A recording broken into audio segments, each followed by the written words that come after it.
मन राम का मंदिर है, यहाँ उसे विराजे रखना। पाप का कोई भाग न होगा, बस राम का नाम थामे रहना। रामायण के ढेर सारे रहस्यों से अभी तक हम अनजान हैं। वीडियो बहुत ही रोचक होने वाली है, तो वीडियो को कर दें लाइक और सब्सक्राइब। गायत्री मंत्र तो लगभग हम सभी को याद है, पर क्या आप जानते हैं कि इसका संबंध रामायण से है। रामायण के हर 1000 श्लोक के बाद आने वाले पहले अक्षर से गायत्री मंत्र बनता है।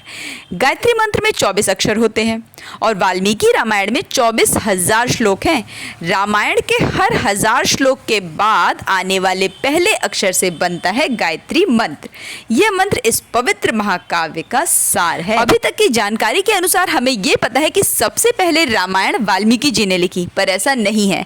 वाल्मीकि जी से भी पहले रामायण लिखी थी हमारे हनुमान जी ने। शास्त्रों के अनुसार पहली राम कथा अनंत भक्त हनुमान जी ने लिखी थी, जिसे उन्होंने अपने नाखूनों से एक चट्टान पर लिख दिया था और इसे हनुमत रामायण कहा गया। हनुमान जी की रामायण देखकर वाल्मीकि जी काफी निराश हो गए। उन्होंने बजरंगबली से मायूसी से कहा कि अब मेरी रामायण कौन पढ़ेगा हनुमान। अब आपकी रामायण को देखकर लगता है कि मेरे रामायण का कोई महत्व नहीं रह गया। हनुमान जी ने कहा, महर्षि आप चिंता ना करें। इतना कहकर बजरंगबली ने हनुमत रामायण लिखी शिला को एक कंधे पर रखा और दूसरे पर महर्षि वाल्मीकि को बिठा लिया।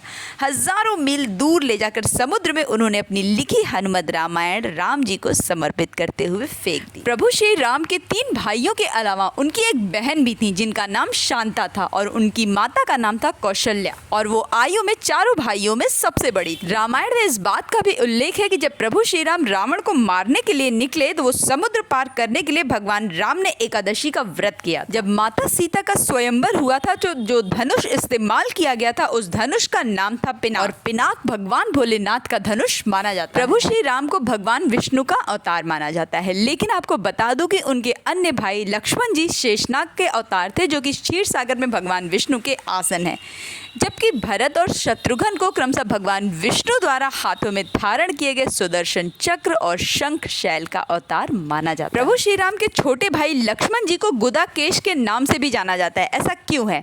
14 वर्ष के दौरान अपने भाई और भाभी की रक्षा करने के उद्देश्य से लक्ष्मण जी कभी सोते ही नहीं थे। इसके कारण उन्हें गुदाकेश के नाम से जाना गया। वनवास की पहली रात को जब राम और सीता जी सो रहे थे तो निद्रा देवी लक्ष्मण जी के सामने प्रकट हुई। उस समय लक्ष्मण जी ने निद्रा देवी से अनुरोध किया कि उन्हें वो ऐसा वरदान दे कि वनवास के 14 वर्षों के दौरान उन्हें न नींद आए और वो अपने भाई और भाभी की रक्षा कर सकें। निद्रा देवी इस बात से प्रसन्न होकर बोली, अगर कोई तुम्हारे बदले 14 वर्षों तक सोए तब तुम्हें ये वरदान मिल सकता है। इसके बाद लक्ष्मण जी की सलाह पर निद्रा देवी ने लक्ष्मण जी की पत्नी और सीता जी की बहन उर्मिला के पास पहुंची। तब उर्मिला जी ने लक्ष्मण के बदले सोना स्वीकार कर लिया था और पूरे 14 वर्षों तक वो सोती रही। प्रभु श्री राम, लक्ष्मण जी और सीता जी ने कई साल वन में बिताए, लेकिन कुछ ही लोगों को उस वन के नाम की जानकारी होगी। उस वन का नाम है दंडकारण्य वन, जिसमें राम जी, सीता जी और लक्ष्मण जी ने अपना वनवास बिताया था।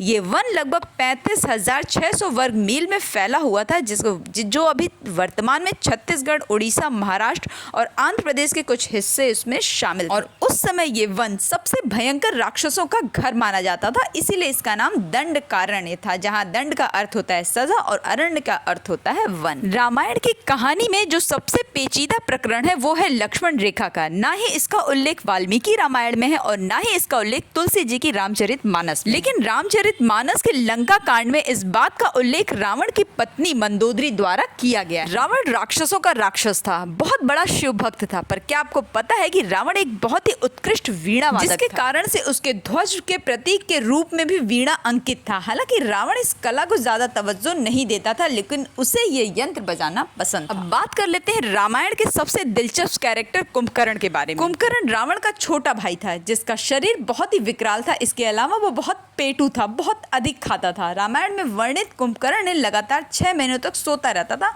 और सिर्फ एक दिन खाने के लिए उठता था और पुनः 6 महीनों तक सोता रहता था। और क्या आपको पता है कि उसको सोने की आदत ये लगी कैसे? एक बार यज्ञ की समाप्ति पर प्रजापति ब्रह्मा कुंभकर्ण के सामने प्रकट हुए और उन्होंने कुंभकर्ण से वरदान मांगने को कहा। इंद्र को इस बात से डर लगा कि कहीं कुंभकर्ण वरदान में इंद्रासन ही न मांग ले, तो अतः उन्होंने देवी सरस्वती से अनुरोध किया कि वो कुंभकर्ण की जिह्वा पर जाकर बैठ जाएं, जिससे वो इंद्रासन के बदले निंद्रासन मांग ले।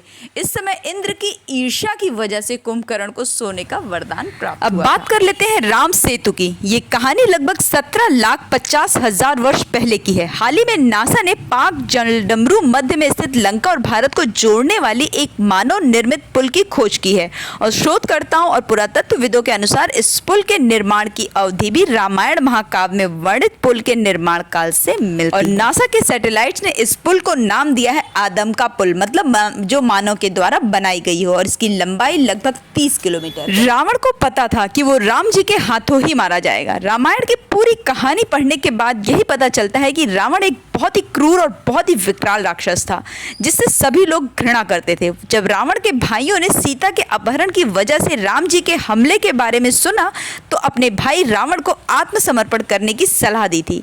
यह सुनकर रावण बहुत ही क्रोधित हुआ। रावण ने आत्मसमर्पण करने से इनकार कर दिया था और राम जी के हाथों मरकर मोक्ष पाने की इच्छा प्रकट की थी। उसने कहा था, अगर राम और लक्ष्मण दो सामान्य इंसान हैं तो सीता मेरे पास ही रहेगी, क्योंकि मैं आसानी से उन दोनों को परास्त कर दूंगा, और यदि वे देवता हैं तो मैं इन दोनों के हाथों मरकर मोक्ष प्राप्त करूंगा। रामायण की सबसे मार्मिक घटनाओं में से एक है कि प्रभु श्री राम जी द्वारा ना चाहते हुए भी अपने जान से प्यारे छोटे भाई लक्ष्मण जी को मृत्युदंड देना। ये घटना उस वक्त की है जब प्रभु श्री राम लंका विजय के बाद अयोध्या लौटे थे और अयोध्या के राजा बन गए थे।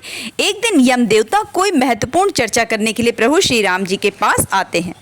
चर्चा प्रारंभ करने से पहले उन्होंने भगवान श्री राम से कहा कि आप मुझे वचन दें कि जब तक मेरे और आपके बीच वार्तालाप होगी हमारे बीच कोई नहीं आएगा, और जो आएगा उसे आप मृत्यु दंड दे देंगे।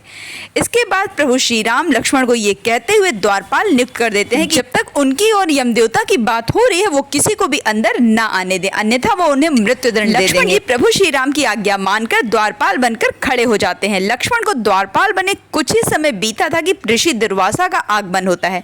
जब दुर्वासा ने लक्ष्मण से अपने आगमन के बारे में राम को जानकारी देने के लिए कहा तो लक्ष्मण जी ने विनम्रता के साथ मना कर दिया। इस पर दुर्वासा ऋषि क्रोधित हो गए तथा उन्होंने संपूर्ण अयोध्या को श्राप देने की बात कह डाली।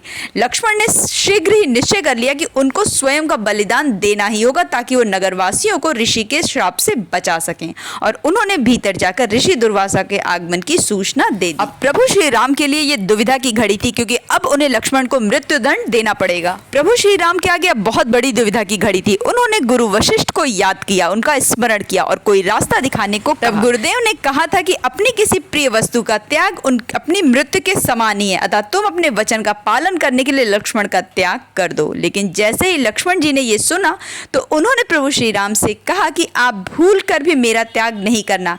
आपसे दूर रहने से तो अच्छा है कि मैं आपके वचन का पालन करते हुए मृत्यु को गले लगा लूं। ऐसा कहकर लक्ष्मण जी ने जल समाधि ले ली और उसके बाद ही प्रभु श्री राम ने सरयू नदी में डुबकी लगाकर पृथ्वी लोक का परित्याग कर दिया। और कैसे रामायण धारावाहिक ने बदल दी थी दो मुस्लिम भाइयों की तकदीर, ये जानने के लिए कमेंट बॉक्स में पड़े लिंक पर क्लिक जरूर करें। और भगवान कृष्ण को लड्डू गोपाल क्यों कहा जाता है ये भी जानने के लिए कमेंट बॉक्स में लिंक पर क्लिक जरूर करें। राम नाम का महत्व न जाने वह अज्ञानी अभागा है, जिसके दिल में राम बसे हैं वो परम सौभागा है। तो बोलिए जय श्री राम।